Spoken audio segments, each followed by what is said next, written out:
तो आपको क्या बीमारी थी पहले? बीमारी सबसे पहले मुझे शुगर थी।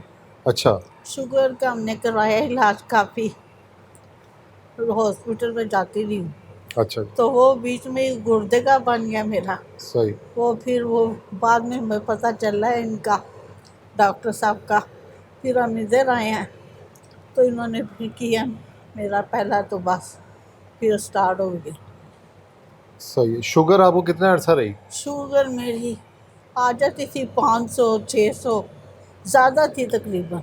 तो इंसुलिन उन्होंने मुझे फिर इंसुलिन के बाद हुआ है आपको डायलिसिस? जी जी। सही है। वो कितना अरसा आपको वैसे शुगर रही, इंसुलिन कितना अरसा रही? नहीं, शुगर मुझे पहले ही थी। 5 साल 10 साल रही?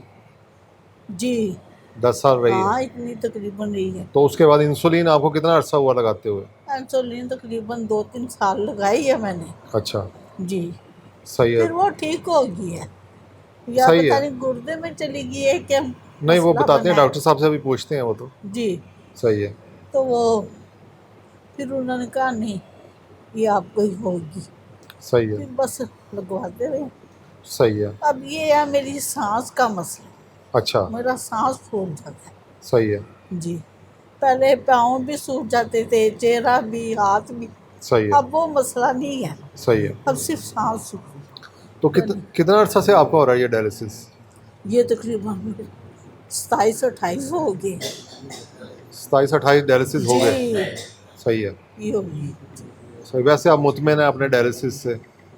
जी, ये करवा कर जाती हूँ, तकरीबन मेरे 4-5 दिन निकलते हैं। अच्छा। तो फिर सांस का मसला बंद ठीक है। खुद ब खुद ही। सही है।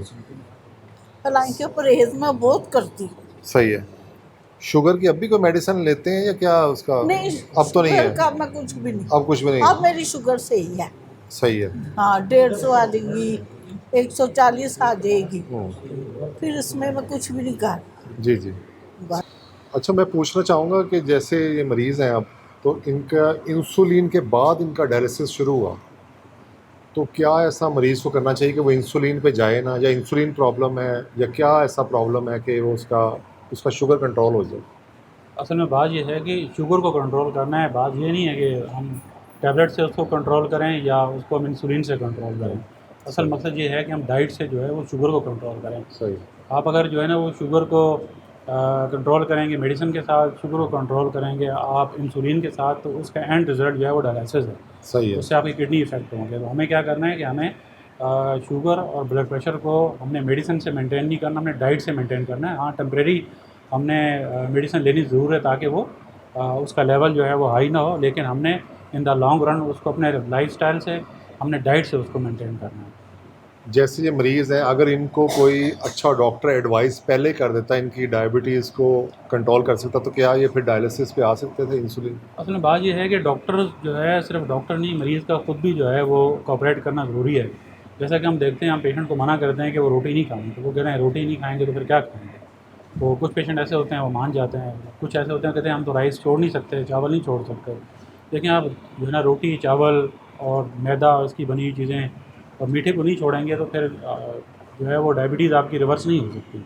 वो रिवर्स तभी हो सकती है कि जब आप इन चीज़ों को, खाने पीने को कंट्रोल करें, फिर साथ मेडिसिन को आहिस्ता आहिस्ता ख़त्म करना है। ऐसा नहीं कि पहले दिन ही इसको छोड़ देना है। तो इस तरह हम इसको कंट्रोल कर सकते हैं डाइट के साथ और फिर मेडिसिन की मैनेजमेंट के साथ। क्या डायबिटीज़ रिवर्स हो सकती है? जी बिल्कुल, बहुत से हमारे पेशेंट हैं जिनकी डायबिटीज़ रिवर्स हुई है। सिर्फ हमारे नहीं, और भी दुनिया में बहुत लोग हैं जो डायबिटीज़ रिवर्स करते हैं।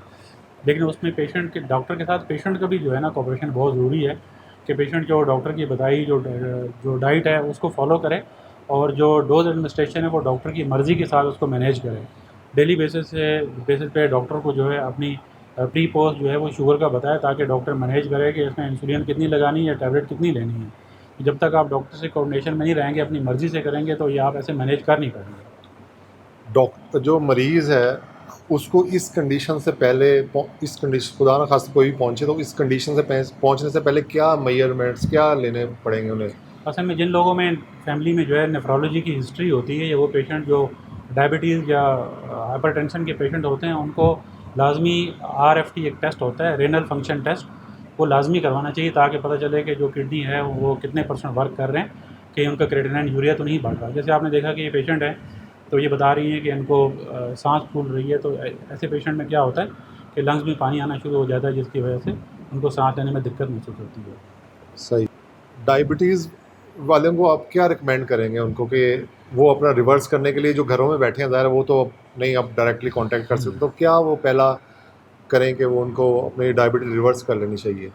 जितनी भी लोग डायबिटिक पेशेंट हैं, हमने लास्ट टाइम तकरीबन 400 लोगों पे जो उनको शुगर मॉनिटरिंग डिवाइस लगा के जो हमने एक्सपेरिमेंट किया था, तकरीबन हमने 400 लोगों पे किया था। तो हमने देखा कि क्या चीज़ कितनी शुगर बढ़ाती है। जो रोटी है, अगर कोई पेशेंट एक रोटी खाता है तो तकरीबन 90 से 100 पॉइंट जो है वो शुगर बढ़ती है उसकी। रोटी नहीं खानी, राइस बहुत ज़्यादा जो है ना वो शुगर को उसके स्पाइक्स क्रिएट करता है, राइस नहीं खाना है। मीठे की बनी हुई चीज़, मीठी की बनी हुई तमाम चीज़ें जो है ना वो नहीं खानी। ख़ासकर लोग ब्रेड ले रहे होते हैं, मैदे की बनी हुई कोई चीज़ नहीं लेनी है आपने।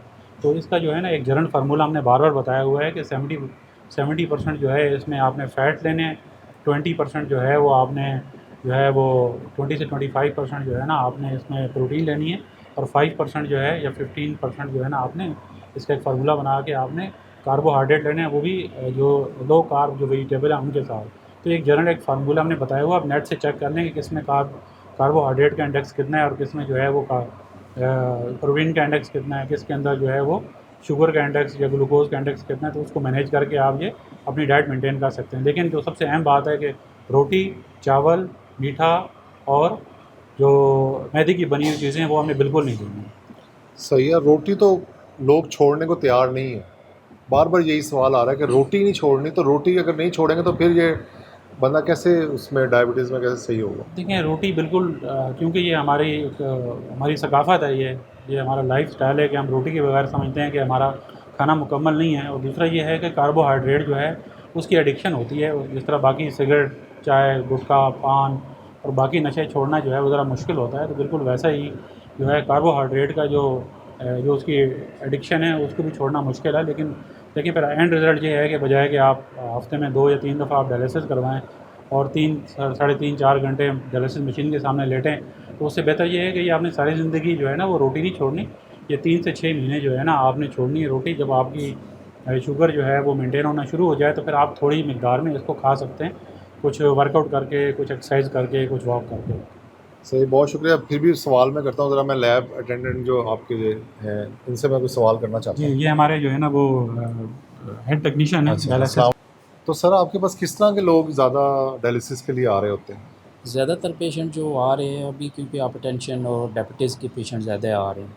अच्छा। तो ये पेशेंट असल में इनकी तादाद इसलिए ज़्यादा है कि अगर ये आफ्टर 6 मंथ के बाद ये कुछ ऐसे टेस्ट हैं जैसे आरएफटी हैं, अल्ट्रासाउंड वगैरह होते हैं, कुछ जैसे अल्ट्रासाउंड में कुछ छोटे से स्टोन निकल आते हैं, तो वो अगर वो अल्ट्रासाउंड मैन टाइम पर नहीं होते और पेशेंट का डायबिटीज़ और ये जो हाइपरटेंशन का टेस्ट है अगर रेगुलर अगर चेक नहीं करवाते तो उसकी वजह से ये फिर इनको डायलिसिस पे आना पड़ता है। अदरवाइज़ अगर ब्लड प्रेशर को कंट्रोल किया जाए, डायबिटीज़ को कंट्रोल किया जाए, तो ये पेशेंट डायलिसिस से बचाए जा सकते हैं।